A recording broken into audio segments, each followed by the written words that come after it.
Okay, so this is my third attempt at recording this video. Annoyingly, when I was transferring it from my phone to my desktop, it got lost. So, I'm Mason. I'm not a video editing maven, for sure. But this is going to be my introductory video, and so you'll have to forgive my defeat and kind of low production quality for this.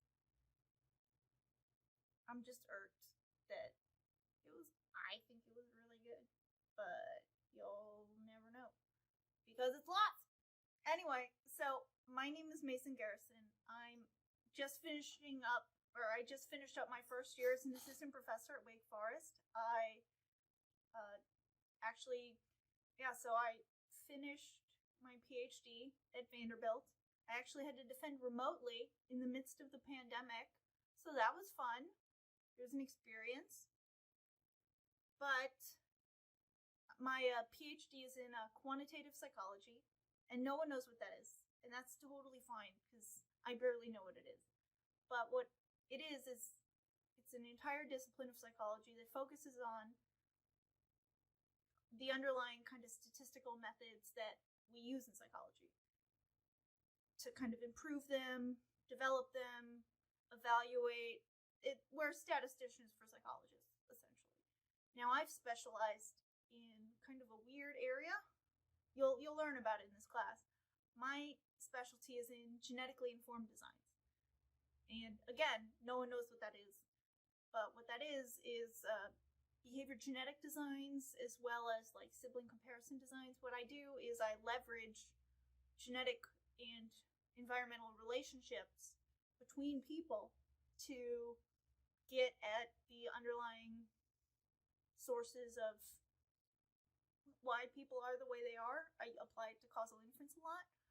And so my area of expertise does lend itself to this class. It's just less obvious if you aren't kind of aware that there's a really long historic relationship between personality psychology and quantitative psychology.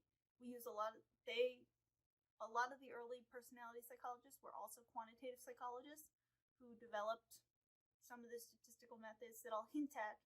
This isn't a statistics class, or at least the personality class isn't a statistics class. As much as I pretend it is, you will not be doing any math on this in the personality class. You may see some math, but there's no expectation that you'll do it. But that's kind of more about the class and less about me. So I am recording this from my apartment's living, kitchen, room, dining room thing. It's the big main room. I've got two kind of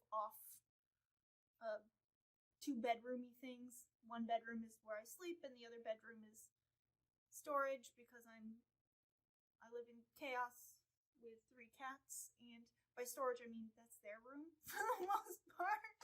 So let me show you why I have a green screen, because I imagine that is your big burning question. It's because I live in chaos, and I will show you. And just so you can get a sense of I am a human with kind of a mixed profile of conscientiousness. So I'm very hardworking and industrious. However, when it comes to kind of neatness and tidiness, I leave a little bit to be desired. Okay, so here's one of my cats. This is Tukey. He's the cat that I'm not in denial about, so he's definitely mine.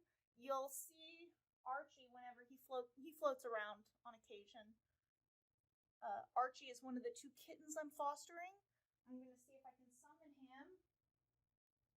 Archie!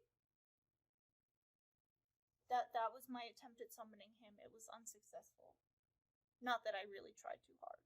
But, so that's Tukey. He's my princess. He's going to be in a lot of these videos because I can't win with him.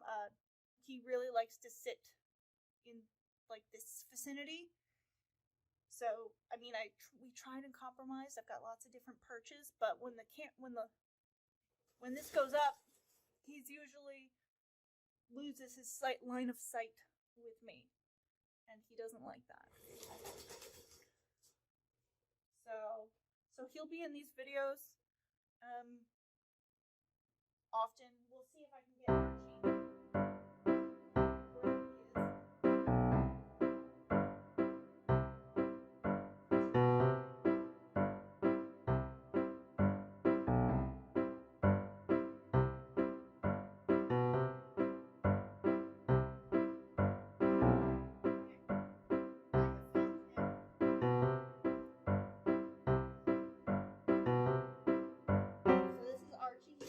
Two kittens that I'm pretending to foster, but I'm really just keeping forever because I named him.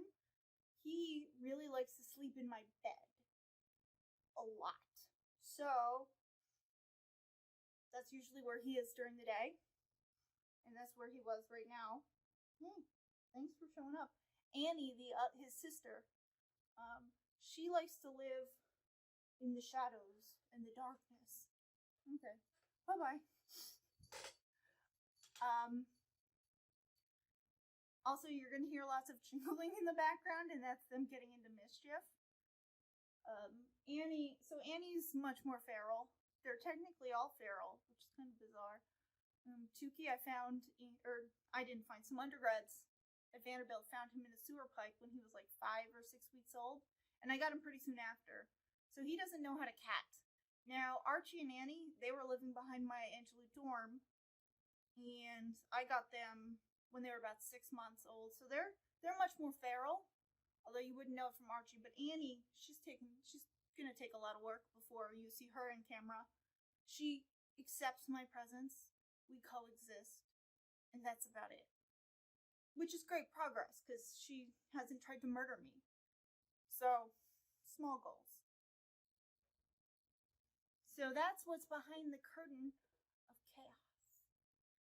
As an early career person, I really found myself stressing out a lot about my background. And so and because I'm in a tiny space, there aren't many options. So I was just stressing about how do I angle this?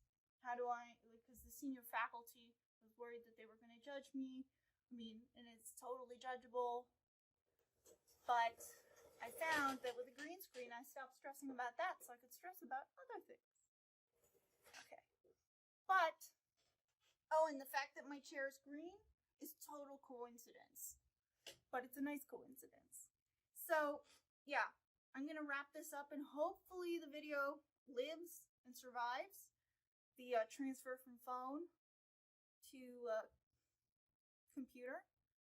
But I'm going to wrap up with this last fun trivia fact. So, I have 5 sisters. 5.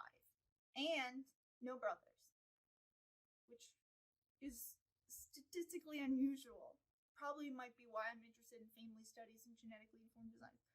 And to top it all off, I have 2 nieces. No nephews. 2 nieces. So there are no boys at all in my immediate family. It's kind of nuts. So you can calculate the odds. It's 1/2 to the number of times this happens, and so it's 5 plus me plus the 2 nieces, so 1/2 to the 8th power.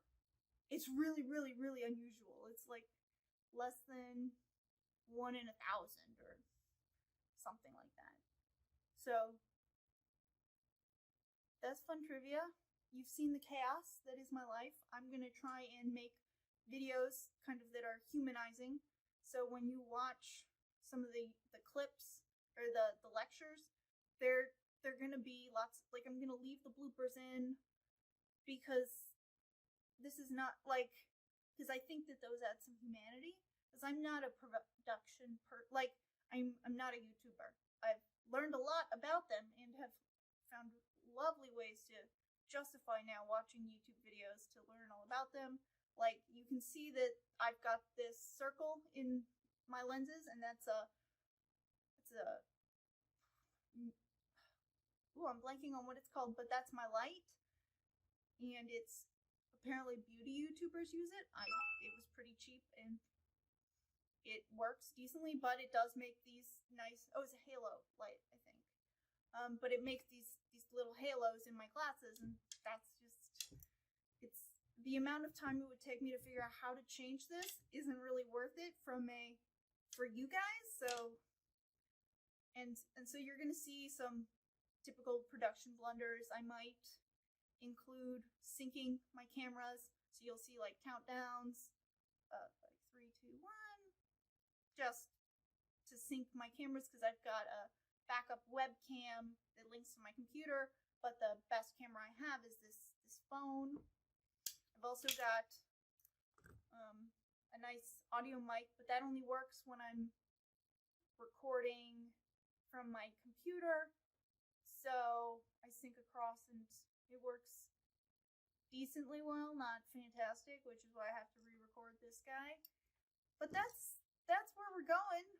It's going to be interesting. It's going to be weird. Thank you for bearing with me. And you'll see me in the next video. Bye.